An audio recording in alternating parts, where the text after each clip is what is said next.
Nekroar, Minion Master of Farming, a Helminth story. Hello 10-0, and welcome to Suboptimal Prime. Today we will be looking at a Warframe that I adore, and that is Nekros Prime. Can I be honest with you for a moment? I've been dying to replace the ability Terrify since I first heard about the Helminth system. I think Terrify is one of the worst abilities in the game. I cannot think of a time when I am farming that I want the targets of my ability to move away from me. If they're moving away, that adds more time to kill them and make more spawns appear or finish the board. And the augment for the ability? Make the enemies affected 60% slower. That doesn't improve it at all. So, I decided that since I'm generally running with a group with my Nekros build, even when I'm alone, to go with Rhino's Roar. Let me introduce you to Nekroar, Minion Master of Farming. The reason I chose to replace the ability Terrify with Rhino's Roar is twofold. First, giving myself 60% damage increase for 30 seconds is pretty useful, let alone giving it to people in such a large radius due to Nekros having good range, but not amazing range, on this build. Second, having minions who benefit from this ability means that you're benefiting from it for each minion.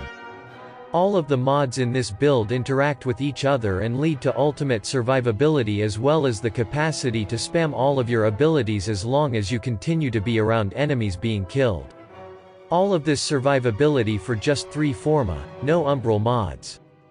I have Corrosive Projection in the mod slot, because it's basically good all the time.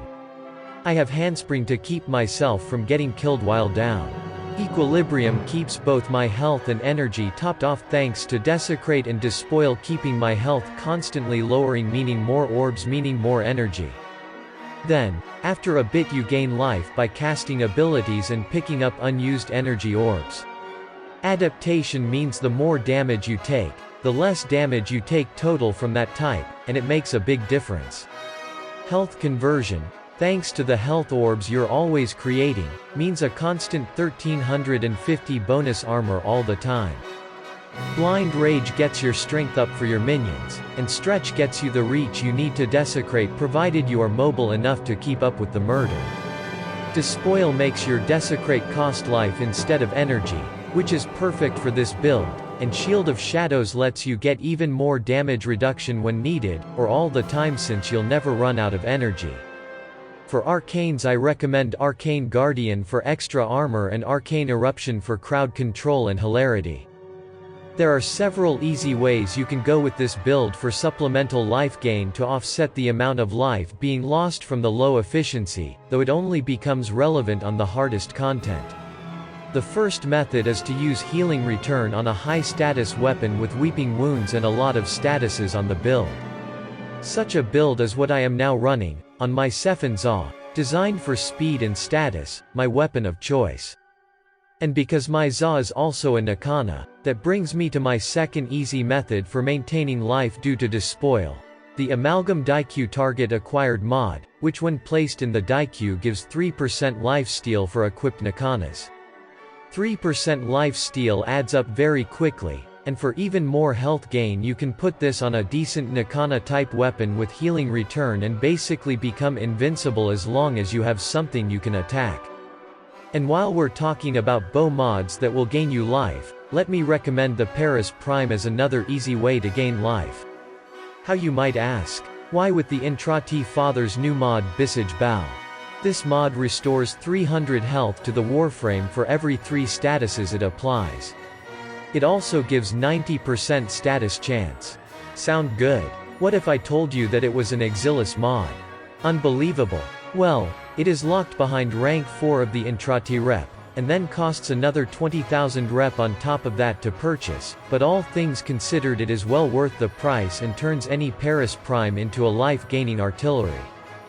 If you decide none of these options are your flavor of Solaris food can, then there is always the rank 5 Operator Arcane Magus Elevate, which will give you a 95% chance to restore 300 health every time you return to your Warframe from Operator mode. Spam this a few times and you'll be at full health, regardless of how low you've gotten. Personally, I usually run one or more of these options just for security, and Magus Elevate has become my go-to operator arcane. Its ability to allow any Warframe to heal 300 health instantly with no cooldown is so utilitarian that I can't find another operator arcane as useful, except maybe Operator Vigor, and that's just because of how important it is to the operator usage and not general gameplay.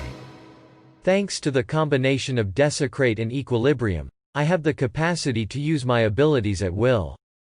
And because of that, I can return my minions to full health while also giving them a 60% damage increase from Roar. And, since you always have a full party of minions, you're having constant damage reduction from Shield of Shadows as well as having other targets on the field taking much of the heat off in tight spots. Not to mention your damage reduction from adaptation, and with health conversion and a decent arcane guardian you'll generally have an armor of over 2000. On Nekros. I hope you find this build useful, and if you think you've found a better Helminth ability for Nekros than Roar or Larva, please post it in the comments so I can give it a try. I really like playing this Warframe, and still have room for one more Helminth ability on this frame. All of the video footage here is this Nekroar build doing a Steel Path survival solo with a Daikyu, Pox, and my personal Sephin Za, both the Daikyu and the Za having a Riven.